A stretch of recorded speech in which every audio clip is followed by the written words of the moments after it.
The single most detrimental mindset that men have in today's dating place. Only recently did I actually discover how commonplace this is. I knew it existed, but I didn't know so many men today actually possess this complex, and that is the savior complex. Let's get into this. It's going to be really deep, and this actually makes up an increasingly large and growing percentage of men out here dating today. And there are several reasons for that. The savior complex, what I like to refer to as the super simp, S on the chest, cape flapping and flowing in the wind, out here coming to the rescue, trying to save the day for damsels in distress. Let's get into what makes up the mindset, the kind of guy who actually is attempting to play the savior role in a romantic relationship with women. The savior complex is usually rooted in a couple of things that were probably embedded in his psyche during his early childhood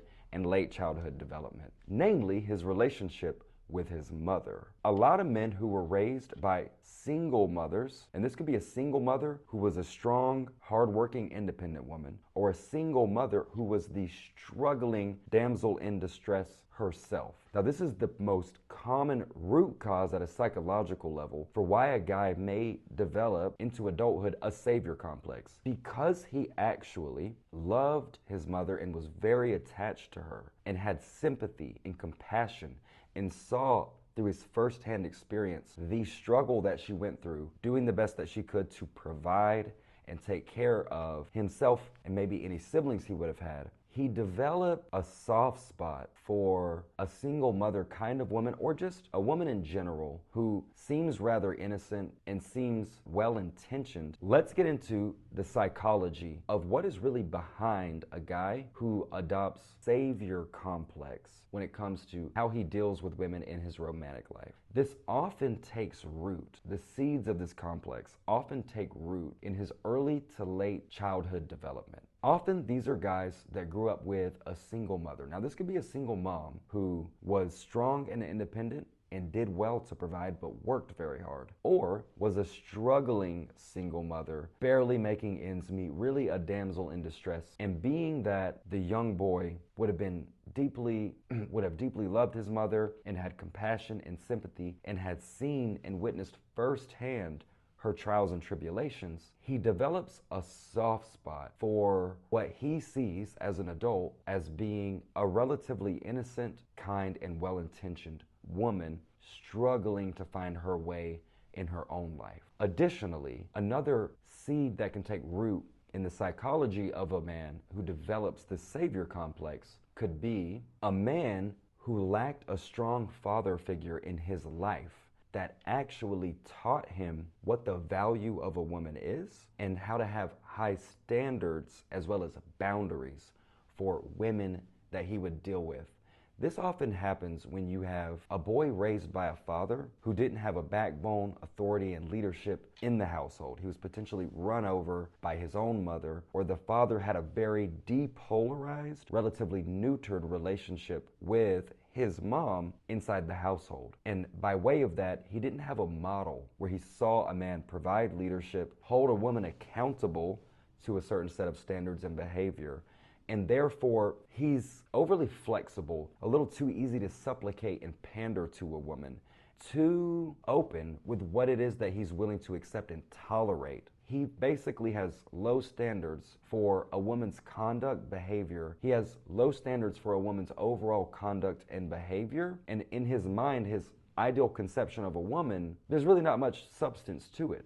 He hasn't put a lot of detailed thought into her education, character, personality, behaviors, habits, and her other adult behavioral patterns. When a young boy comes into manhood and he lacked a strong father figure who showed him as a model for what kind of women to deal with and how to deal with women, or he was overly compassionate at having to witness his mother's own struggle, it creates a perfect psychological profile for a guy to sympathize deeply with women who seem kind, innocent, women who can remind him of his mother in a way.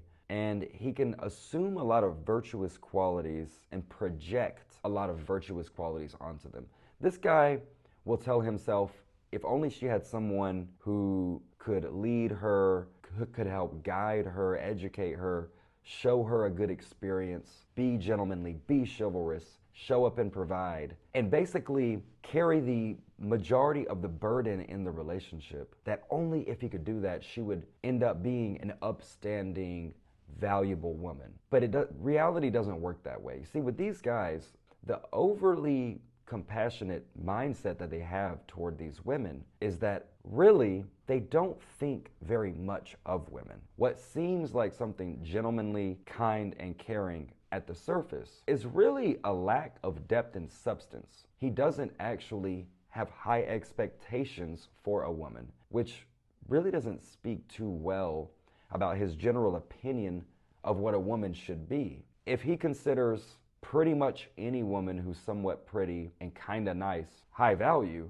then his standards of what a woman could or should be is a little bit derogatory in terms of how he actually views women. Now, when it comes to seeing his own mother go through trials and tribulations, the thing is, because he sees the pain that his mom went through, see, he wouldn't have been judging or criticizing his mother throughout early childhood development because it's his mom. He loves her, you know what I mean? So therefore, he never learned how to look at women with a critical point of view. Perhaps his mother was poor with managing her finances. Perhaps she was not proactive in skill set acquisition, education, career development, networking to put herself into a better position that could have allowed her to earn better, to take better care of the family. Perhaps her struggles were largely of her own making. See, but it's unlikely for a boy to view his mom as a failure when he loves his mom and is being taken care of and nurtured by his mom. But in many cases, the mother was indeed a failure in the sense of what an adult is expected to be able to do in life in order to take care of their children and to provide for themselves. Again, when they didn't have that male role model that he could see conduct himself in a proper way with a woman, where he could see a male role model choosing a high quality woman and holding her accountable to maintaining that standard for herself in the household and throughout their marriage, there's no model for it. If he saw his mom being rude, disrespectful, not adequately praising her husband, not being affectionate with her husband, not respecting her husband, not following her husband's leadership in the household, or not carrying her weight in taking care of the household and helping raise the children and lead the children, then he's not going to know how to go out into his dating life as an adult man and look at a woman through a critical eye and really say, okay, she's pretty, but she's lacking in development here. She needs to work on her education in this area. She needs to do this with her health and fitness. She needs to manage her money better this way. He doesn't have that discernment. Any woman, again, who's kind of pretty, perhaps reminds him of his mother in certain ways, and comes off as nice and nurturing, he's bought in. He's overly available and easily sold on the woman. And because of the compassion, that seed of compassion that developed in his mind in his youth, he will think that by going the extra mile for her in the relationship, that is what he should do as a man to help her become a better version of herself as a woman. And that is a terrible mistake to make. As a grown adult man, there is nothing wrong with having high standards and expectations for what you are seeking in terms of a partner and a woman that you're looking to get into a long-term relationship with, to form a family with, and to maintain a household with. There's nothing wrong with having expectations that a woman is going to be educated, that she's going to develop skills, have a career, be fully capable of contributing financially and otherwise to a household, be fully capable of helping raise and lead the children into adult development. Nothing wrong with seeing a woman who is able to actually help hold her man accountable to being the best version of himself. A woman who has a backbone. A woman who has a high self-esteem and set of standards for herself. To see a healthy dialogue where a man is able to hold a woman accountable and vice versa, a woman is able to hold a man accountable in a loving relationship in a constructive way for the betterment of their relationship, but the overall family. Too many young men today were raised without having that standard that they got firsthand experience with. And because of that, we're basically going into relationships not really looking for fully developed and complete adult partners in the women that we get sexually involved with. And it's a tragic and fatal mistake. You have no business as an adult man tying your life and becoming enmeshed in a woman who can't take care of herself. If a woman can't take care of herself, she's not fit to be in a relationship.